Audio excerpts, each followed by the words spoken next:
Rasulullah yang mengatakan, siapa yang membaca sholawat dengan suara sangat tinggi karena cinta kepada aku, nanti dia akan bersamaku di surga. Loh iya, makanya ada cerita. Loh ada cerita. Ini antara orang Madura sama orang Jawa. Ini dengerin ini cerita. Terjadi di Lampung, di Sumatera. Ada orang juara sholawatan itu, lomba sholawat itu. Itu menang terus. Akhirnya nasing yang dari kelompok Madura ini selalu kalah. Yang menang kelompok Jawa. Akhirnya kelompok Madura ini datang ke jurinya. Pak juri, kenapa? Orang Jawa itu kalau sholawatan kok selalu menang, kenapa? Oh, itu karena suaranya ngelik-ngelik. Tahu kan ngelik-ngelik? Itu ngelik kalau orang Jawa. Makanya langsung orang Madura ini pulang. Kita sudah tahu rahasianya. Pokoknya kalau kita mau menang, ngalahkan orang Jawa, sholawatnya harus ngelik-ngelik. Oh iya ya nanti. Akhirnya begitu pas hari lomba, nanti kita ngelik ya. Akhirnya begitu naik pegang itu tangtung. Salatullah li, salamullah li, ala qohali, Rasulillah li.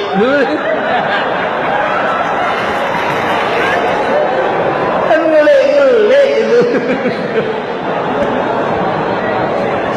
Salah tamzir. Nah itu makanya para jamaah Indonesia indah diajarkan sama ulama gitu. Yang senengannya dangdut ya dangdutan. Ya Rasulullah salamun alaik ya Rafi Asya Atfatayyaji ya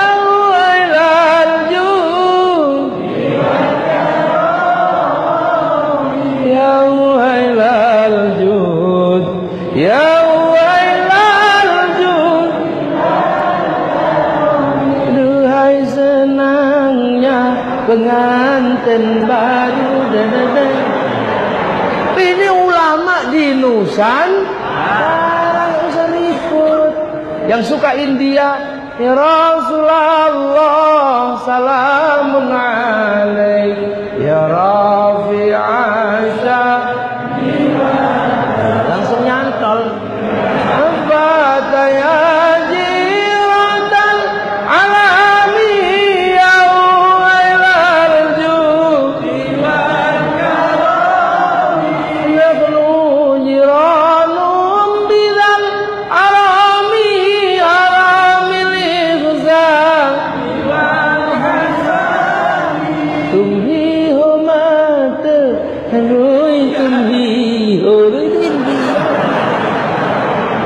Sukanya Jawa, ya Nabi salam alaika, ya Rasul salam salam, angeliak numpak.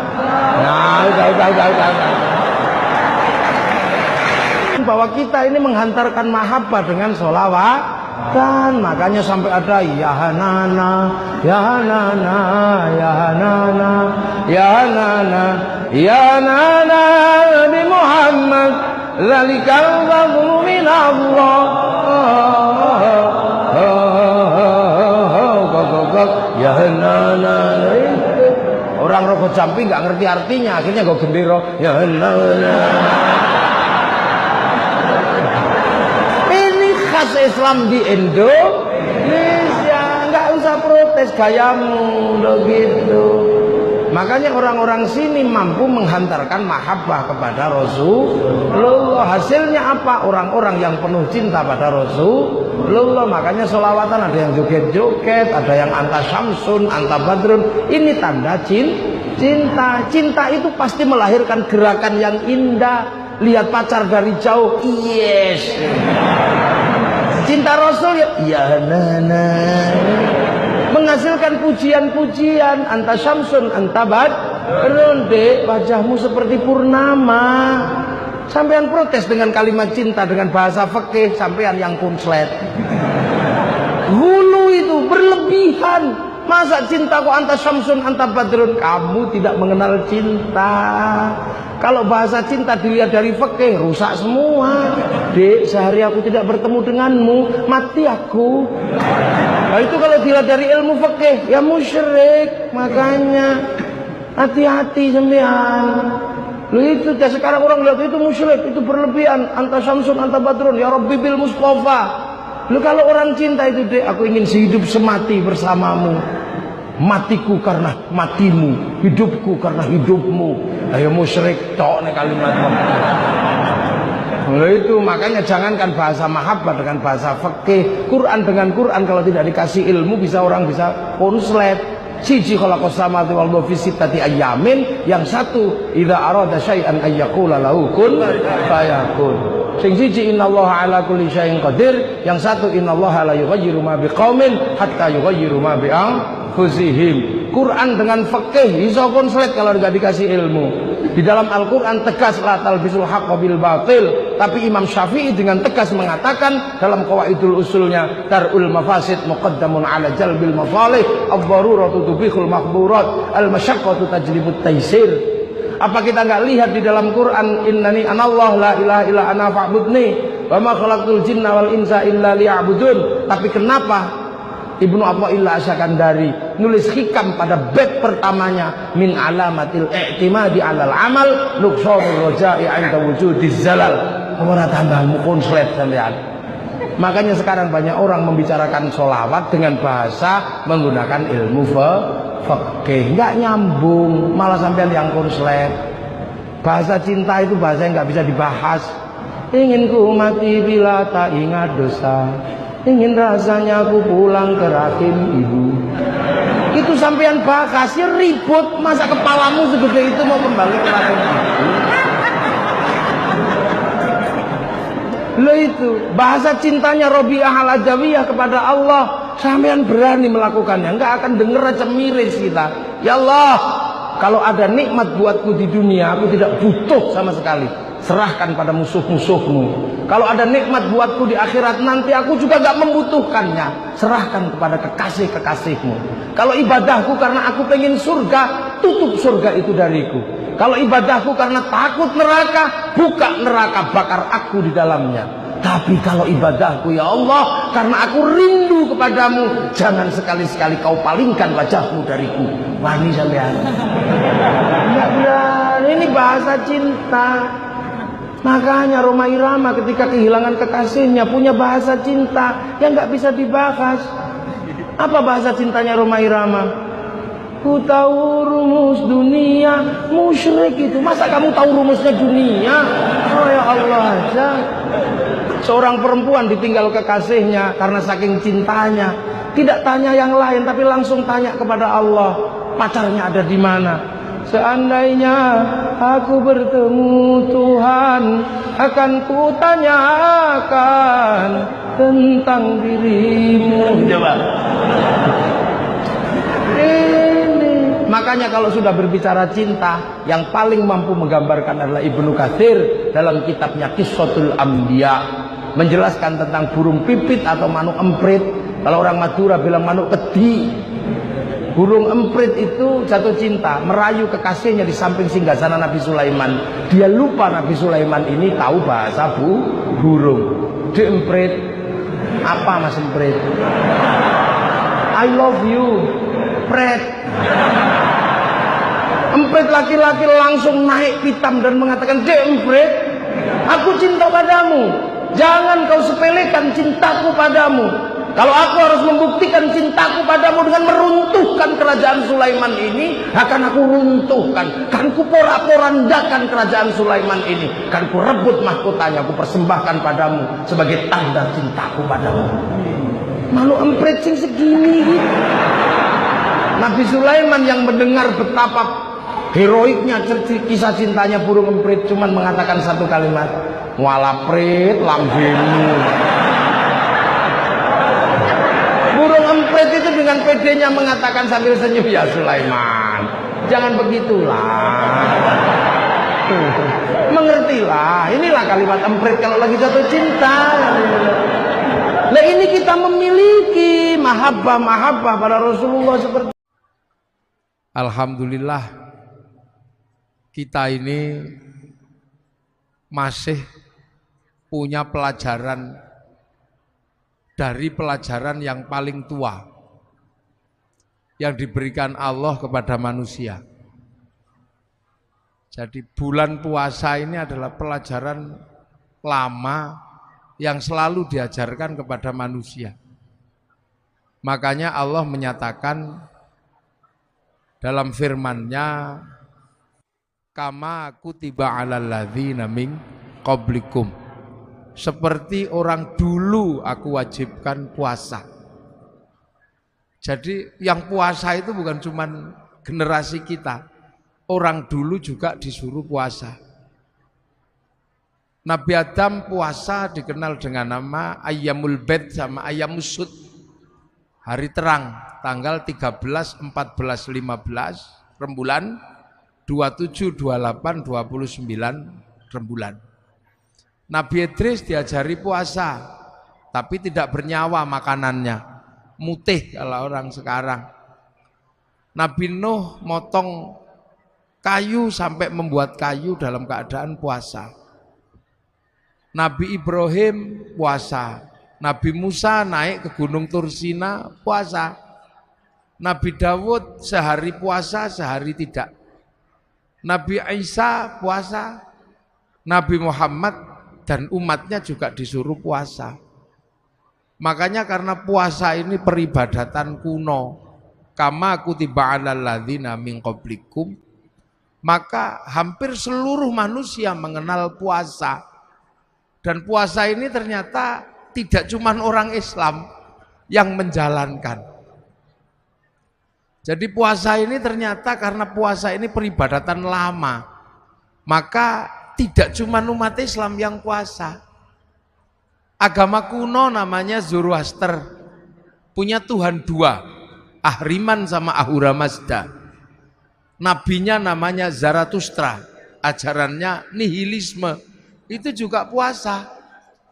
Tuhan terang Ahriman ini kalau kelahi sama Tuhan gelap. Kalau Tuhan terang itu menang, maka terjadi gerhana bulan. Orang Zoroaster puasa 3 bulan. Kalau Tuhan terang yang kalah, gerhana matahari, puasa 3 bulan. Nah, orang Zoroaster ini punah karena terus agamanya berubah menjadi penyembah api yang di dalam Al-Quran dikenal dengan nama Majus atau Majusi, menyembah api. Orang Majusi juga punah karena Raja Majusi yang terakhir yang namanya Rustum masuk Islam. Karena diislamkan sama Sayyidina Ali, ngambil menantu Sayyidina Husain. Karena orang Majusi masuk Islam, maka tidak lagi menyembah api. Tapi orang Majusi menaruh api di bangunan tinggi namanya Manaro. Begitu masuk Islam, apinya dibuang, Manaronya ditaruh di depan masjid. Akhirnya masjid Persia punya Manaro, dan seluruh kaum muslimin melihat Manaro di depan masjid itu bagus, maka kaum muslimin berlomba-lomba bikin Manaro yang akhirnya sampai di Indonesia bernama Menara. Itu sumbangan dari orang Majus, dari Majusi. Nah, orang Hindu juga diajarkan puasa, namanya upawasa. Upawasa itu enggak makan, enggak minum, enggak menyentuh perempuan. Untuk apa? Jalan menuju moksa. Karena yang terbaik dari Hindu adalah mati tanpa material, hilang raga, hilang sukma, namanya moksa. Agar bisa moksa, ibadah terakhir setelah Upanishad, setelah kabumian adalah upawasa. Enggak makan, enggak minum, dan enggak menyentuh perempuan. Nanti hilang secara material. Makanya ketika Islam datang mengajarkan Syahrusiam, nggak makan, nggak minum, nggak menyentuh perempuan, kok mirip seperti upawasa, maka orang Indonesia menyebutnya bulan puasa. Itu istilahnya. Orang Yahudi, orang Buddha juga diajari puasa. Kalau pengen mendapatkan penyempurnaan 8 jalan menuju nirwana, harus puasa di bawah pohon Bodhi. dengan pakai kain selempang, dalemannya tanpa jahitan. Orang Yahudi puasa, kalau peringatan Yom Kippur juga puasa. Orang Nasrani kalau Jumat Agung sebelum Paskah juga diajarkan puasa. Jadi puasa ini adalah milik semua agama, cuman caranya berbeda-beda. Jadi makanya kalau kemudian halal bihalal ini mempertemukan seluruh umat beragama yang berbeda, pasti nyambung karena urusannya dengan puasa. Nah ini lintas agama juga. Loh ya nyambung kalau dalam urusan puasa karena semua agama mengenal puasa. Ini puasa. Makanya puasa itu saking terkenalnya, variasinya paling banyak. Di Indonesia ada puasa makan daun tok, namanya ngidang. Ada puasa makan umbi-umbian, namanya ngerowot. Ada puasa tanpa nyawa, namanya mutih. Ada puasa tidak kenyentuh matahari, namanya pati geni. Ada puasa diem, namanya bisu. Ada puasa gandul di pohon, namanya ngampret atau ngalong. Ada puasa jalan terus ngedan, itu puasa. Jadi variasinya paling banyak. Dan sejarah-sejarah besar dilewati dengan puasa. Sejarah tertulisnya Weda, sejarah tertulisnya Tripitaka, sejarah turunnya Al-Quran, itu sejarahnya orang puasa. Sang Buddha Gautama tukang tirakat, Walmiki tukang tirakat, Rasulullah juga tukang tirakat. Makanya Quran turun setelah Rasulullah naik turun Gua Hira selama 15 tahun. Syekh Abdul Qadir Al-Jilani Ma'rifatullah setelah 25 tahun puasa di padang pasir dibimbing Syekh Mubarak Al-Madzumi. Sunan Kalijaga menjadi wali setelah puasa 3 tahun. Baca ya hayu ya qayyum walaupun keliru ya kayuku ya kayumu. Ya, Saridin jadi wali setelah puasa 3 tahun. Baca Allahu Akbar walaupun keliru lawa bubar. Jadi sejarah besarnya ini orang puasa. Mbah Manap Lirboyo pengen mendirikan pondok pesantren Lirboyo, puasa ngerowot 56 tahun, makan uwi. Sampai akhirnya uwinya hilang karena dimakan genderuwo. Akhirnya sama Mbah Manap uwinya diganti gadung. Akhirnya genderuwonya makan gadung. Begitu genderuwo makan gadung jam 12 malam, genderuwonya mabuk. Ana makan itu pondok Lirboyo ambruk, maka dikasih minum minyak jarak. Nah akhirnya genderuwonya sadar terus punya tugas santri sebagai tukang ngisi jeding, nyenggot namanya. Makanya Lirboyo itu dulu kalau malam suka ada kriat-kriut itu genderuwo nyenggot. Nah sekarang genderuwonya pensiun karena Lirboyo sudah punya sanyo. Mbah Hasyim Asy'ari mendirikan NU, puasa 3 tahun dari hulu sungai Brantas sampai hilir baca surat Kahfi. Terus tiap malam nggak pernah tidur, ngatamkan surat At-Taubah 41 kali, surat Kahfi 41 kali dalam 2 rakaat sholat hajat. Makanya kalau NU jadi gede ya nggak masalah, wong tirakatnya besar, maka penumpang NU itu macam-macam. Yang sholatnya rajin ya numpang, yang setahun sekali ya numpang, kadang Bandar Dadu ya numpang. Itu NU apa aja numpang. Makanya tapi karena kendaraan besar jalannya pelan, nggak bisa was-wes gitu. Makanya NU sering disalib kendaraan kecil-kecil, wes gitu, tapi penumpangnya kecil. Yang naik yang cingkrang tok gitu. Yang naik yang jenggoten tok, yang nggak jenggoten nggak boleh naik. Tapi karena larinya cepet, was-wes sering nabrak, dikit-dikit tabrakan bruk, nabrak sapi, bruk, nabrak apa gitu. Lah NU biasa. Ya, Ki Gede Pemanahan ketika pengen membangun alas mentau, disuruh puasa 20 tahun sama Sunan Kalijaga. Akhirnya puasa di Bang Lampir Gunung Kidul, pantat bekas puasanya sampai batunya dekok. punya anak Danang Sutawijaya mbubak alas Mentau mendirikan Mataram 1758 dipecah oleh Belanda jadi Jogja sama Solo jadi Giyanti. Akhirnya Jogja jadi Amangkubuanan Pakualaman, Solo Mangkunegaran Kasunanan. Ki Ageng Pengging pengen punya anak jadi raja, puasa 7 tahun, lahir Joko Tingkir. Gitu. Nah calon Raja Mataram nggak mau jadi raja, namanya Bagus Harun. Karena pengen melahirkan anak jadi raja tapi alim. Maka Bagus Harun keluar dari kerajaan, puasa di daerah Pagotan Ponorogo, belakang pabrik gula. Tirakan di samping sumur. Sumur yang dipuasani naik airnya 7 meter pas 27 Ramadan. Oh aku untuk Lailatul Qadar. Karena sumur yang menghasilkan Lailatul Qadar, maka sumurnya disebut sumur Sewu Wulan. Orang sekarang menyebutnya Sewulan, maka kampungnya dikenal dengan kampung Sewulan. Raden Bagus Harun punya anak, ganasnya luar biasa, perempuan, fatayat. Enggak ada yang berani nikahi dia saking kerasnya, sampai dikenal dengan nama Nyi Ageng Alap. Enggak ada yang berani nikah, dinikahi Raden Santri, punya anak Mbah Maktum, lahir punya anak Mbah Maklum, Mbah Tafsirano, ada Mbah Kolyub, ada Mbah Ilyas, nikah punya anak Mbah Nafiqoh, dinikah sama Kiai Hashim Asy'ari, nikah sama Nyai lahir Kiai Wahid Hashim, nikah sama Nyai Solikah binti Bisri Sansuri, lahir anak Abdurrahman Wahid, seorang presiden Indonesia walaupun 2 tahun. Nah ini tirakat semua mboknya itu dulu. Di Jogja ada orang nggak terlalu pinter namanya Sukirah, pengen punya anak jadi raja, padahal bukan keturunan raja. Tetangganya cuma bilang paling kamu nanti jadi rajanya ketoprak anakmu. Tapi nekat puasa Bu Sukirah 9 bulan, pengen punya anak jadi raja, ya Allah ya Allah. Keluar anaknya laki-laki jemblok keriting, dikasih nama Soeharto, jadi presiden 32 tahun. Loh itu makanya dulu orang itu kalau punya hajat besar, senjatanya puasa. Laki-laki mencintai perempuan paling cantik sak fatayat, kok ditolak? Puasa kalau laki-laki dulu, iya.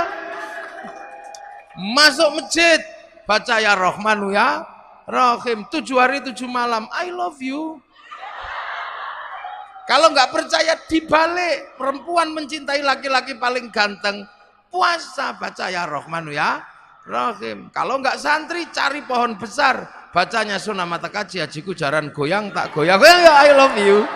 Loh, itu puasa. Jadi puasa itu menghasilkan energi yang aneh. Orang pengen kuat, puasa, baca la haula wala quwata illa billah. Tapi juga bisa kuat, baca Sunnah Mata Kaji Hajiku Bandung Bondo puasa. Pengen kaya, puasa bisa, ya Fatahu ya Rozak, sholat duha. Kalau nggak mau ya Fatahu ya Rozak, puasa di Gunung Kawi, pulang ya kaya. Dia puasa. Loh makanya puasa ini punya energi yang universal. Tidak perlu Islam, tidak perlu baik, seperti yang dinyatakan oleh Yai Said. Hikmah itu tidak pandang bulu. Dan puasa itu mampu melahirkan hikmah tersendiri. Dukun santet kalau puasanya kuat, santetnya juga teksek. Dia. Makanya ini puasa. Dulu nenek moyang kita hobinya puasa. Dan yang ngerti puasa bukan cuma manusia. Ayam juga ngerti puasa. Ayam itu kalau mau neteskan telurnya puasa 21 hari. Telurnya netes. Ulat kalau mau terbang jadi kupu-kupu puasa, jadi kepompong, nanti terbang jadi kupu-kupu. Ular kalau mau ganti kulit puasa 41 hari. Mudah-mudahan puasa kita seperti puasa ulet. Habis puasa terbang jadi kupu-kupu. Jangan kayak puasanya ular. Habis keluar ular lagi. Habis ganti kulit ular lagi. Nenek moyang kita kuat-kuat dulu. Iya kuat-kuat. Bisanya cuman semelai Rahman Rahim. Tapi sakit gigi sembuh. Dukun bayi senjatanya cuman kuoto. Tapi tirakatnya kuat, bus gitu keluar. Makanya nenek moyang kita nggak ada takutnya. Dan puasa ini bisa pakai apa saja. Santet pakai puasa ya kuat. Bahkan cari nomor pun pakai puasa juga tembus. Ini puasa. SDSB. Makanya nenek moyang kita ketemu singa. Oh gitu singanya. Kita cuman kalau ke singanya pergi. Sakit gigi sembuh. Begitu sekarang orang takut puasa. Bismillahirrahmanirrahim. Basin tok. Lah ya makanya dulu orang tidak pernah takut apapun. Bambu runcing sama tentara enggak takut. Sekarang jangankan sama tentara Belanda, jangankan sama singa, orang sekarang sama melinjo takut. Monggo melinjo dan kenapa? Asam urat. Orang sekarang penakut. Orang ayam itu makanan manusia, begitu ayamnya pilek, manusianya ketularan. Lu burung. Lah ya, orang sekarang ketemu santan takut. Enggak. Kolesterol. Manusia jadi penakut karena punya senjata dari Allah enggak pernah dipakai. Dengar puasa, puasa lagi. Akhirnya remuk tubuh manusia modern, rentan sekali manusia modern ini. Akhirnya kalau sudah rentan pasrah sama dokter, masuk rumah sakit. Begitu masuk rumah sakit, dokternya nggak lupa, kamu tak operasi tapi puasa dulu ya. Nah ya dah. Dokter mau nangani dengan cara puasa. Loh, makanya kita ini diajarkan puasa. Makanya enak ibu-ibu itu sekarang. Walaupun nggak puasa full, ada puasa enteng-entengan sekarang. Jadi tidak cuma people power yang enteng-entengan. Puasa pun ada enteng-entengan, namanya diet. Diet. Nah, diet kalau keterusan dead. Loh, ini pelajaran dari Allah. Kenapa kita takut? Lu makanya begitu kita ini puasa udah nggak kenal masalah. Lu makanya kekuatan hebat itu muncul dari orang yang bisa puasa. Tapi puasa kita ini beda dengan puasa kesaktian.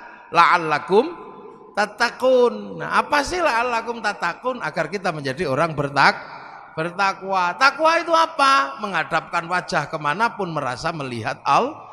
Allah. Kenapa kita bisa merasa melihat Allah? Dengan puasa. Karena dengan puasa ego kita tuh turun. Assalamualaikum warahmatullahi wabarakatuh. Selamat datang di channel Santri 017. Di sini saya mengajak Anda semua untuk menyelami kembali pengajian Gus Muwafiq yang penuh makna. Video ini tidak hanya menampilkan potongan ceramah beliau, tapi juga saya lengkapi dengan analisis dan pandangan pribadi. Ini adalah bentuk apresiasi dan upaya saya untuk menggali hikmah yang lebih dalam. Harus diakui, ceramah Gus Muwafiq selalu punya daya tarik. Selain ilmu yang beliau sampaikan, gaya bahasa yang sederhana dan humornya membuat kita betah. Menurut saya, humor adalah alat dakwah yang paling cerdas. Beliau mampu membuat ajaran Islam yang kadang terasa berat menjadi ringan, mudah dicerna, dan langsung menyentuh hati. Mari kita bedah lebih dalam bagaimana humor ini menjadi jembatan ilmu beliau. Ada beberapa poin penting dari pengajian Gus Muwafiq yang sangat berkesan bagi saya. Pertama, saya kagum melihat bagaimana beliau menghubungkan ajaran agama dengan realitas hidup sehari-hari. Beliau tidak hanya sekadar untuk membahas dalil dari kitab, tetapi juga memberikan contoh nyata yang relevan dengan kehidupan kita, mulai dari urusan rezeki, hubungan bertetangga, hingga masalah rumah tangga. Ini membuat ilmu beliau terasa dekat dan praktis, membuktikan bahwa agama adalah solusi, bukan hanya teori. Kedua, saya sangat terkesan dengan pesan kesederhanaan yang terus beliau sampaikan. Di era serba digital yang penuh dengan pameran kekayaan. Gus Muwafiq mengingatkan bahwa kebahagiaan sejati datang dari hati yang tenang, bukan dari seberapa banyak harta yang kita miliki. Pesan beliau, jangan terlalu sibuk mengejar dunia sampai lupa mengejar ketenangan batin, adalah tamparan halus yang mengingatkan kita bahwa kebahagiaan sejati bersemayam di dalam diri kita. Ketika saya mengamati beliau mengemas dakwahnya dengan kearifan lokal Jawa. Sebagai ulama dari tanah Jawa, beliau sering menyisipkan peribahasa atau pepatah Jawa yang penuh makna. Metode ini sangat efektif karena membuat ajaran Islam lebih mudah untuk dipahami dan mengakar dalam budaya setempat.